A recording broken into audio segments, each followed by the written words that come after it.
Tout a commencé en 2009. À cette période, j'étais chef des ventes et formateur dans la vente directe à domicile. Quoi de plus normal que de coacher mes deux garçons qui, à ce moment-là, ont respectivement 18 et 15 ans et commencent leur période de stage en entreprise.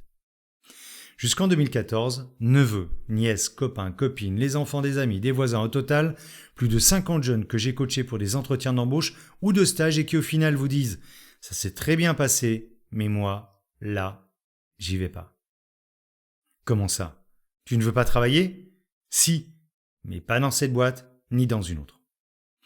Je vous avoue que je n'y comprenais plus rien. Jusqu'à ce samedi soir, nous sommes là avec nos enfants et quelques-uns de leurs potes. Et forcément revient cette discussion. Je veux comprendre. Au bout d'un moment, notre deuxième fils me dit « Papa, tu veux que j'aille bosser dans cette entreprise ?»« Oui, tu ne vas pas y faire ta vie, mais pour débuter, c'est bien. »« Ouais, me répond-il. C'est le même genre de boîte où maman travaille. »« Oui, c'est ça. »« Ouais, c'est ça.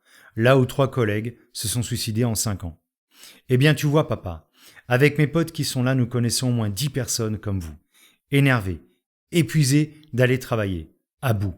Et ça, nous, on n'en veut pas. » Voilà. C'était dit.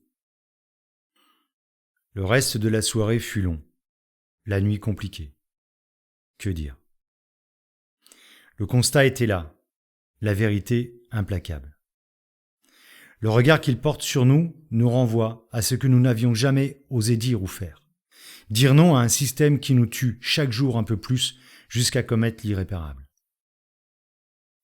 À la suite d'un grave accident de la route à l'âge de 10 ans, je n'aurais jamais dû avoir d'enfant. Alors même devant la violence de leurs propos, j'ai pris cette claque comme un cadeau. Un deuxième cadeau de la vie. Nous étions en état de mort cérébrale aveuglés par notre ego. Entendez bien ceci. Ce n'est pas que ces jeunes ne veulent pas travailler, bien au contraire. Donnez-leur un travail qui a du sens et vous verrez. Et finalement, c'est valable pour nous tous. Car donner du sens à sa vie, c'est donner de l'essence à ses envies. Depuis, je ne cesse de les observer, les écouter et surtout échanger avec cette génération collaborative de la coloc et des espaces de coworking. En janvier 2016, je donnais naissance à Comeco Consulting. Depuis, à chaque action menée, décision prise, je me demande que vont-ils pouvoir en retirer. Pas sur l'aspect financier, mais humain. Grâce à eux, j'ai pris conscience que le sens de l'action était plus important que l'action elle-même. J'ai même écrit mes 10 commandements, une feuille de route décisionnelle éthique. Le 23 mars 2017, je donnais ma première conférence au Salon Vert à Toulon. Le thème qui portait sur les clés du management de la jeune génération. Ce qui me valut un bel article dans Var Matin. Cette conférence, comme le reste, leur était dédiée. Octobre 2019, alors que je commençais l'écriture des scénarios des épisodes de In RSE We Trust, mon amie Christelle de Foucault me dit 2 choses. Voilà comment je te définis. RSE. Rocker, sympathique, engagé. Et puisque tu joues de la musique avec tes enfants, pourquoi tu n'écris pas la musique de tes génériques? Aussitôt dit, aussitôt fait. Et ce qui est drôle, c'est que le riff du générique d'intro, je l'ai composé quelques mois après la naissance de mon fils aîné.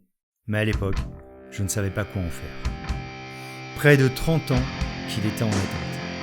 Mes 2 garçons ont pleinement participé au projet, tant sur les thèmes abordés, nous avons beaucoup discuté, que bien évidemment la musique que nous avons composée et interprétée ensemble. D'ailleurs, j'étais au collège avec leur oncle Thierry, qui est à la batterie. Ensemble, nous avons monté un bon nombre de groupes.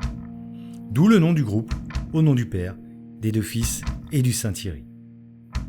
Tout est une histoire de famille, puisque ce sont leurs voix, parmi d'autres, de la Comeco Family que vous entendez à la fin de « Parce que je choisis ».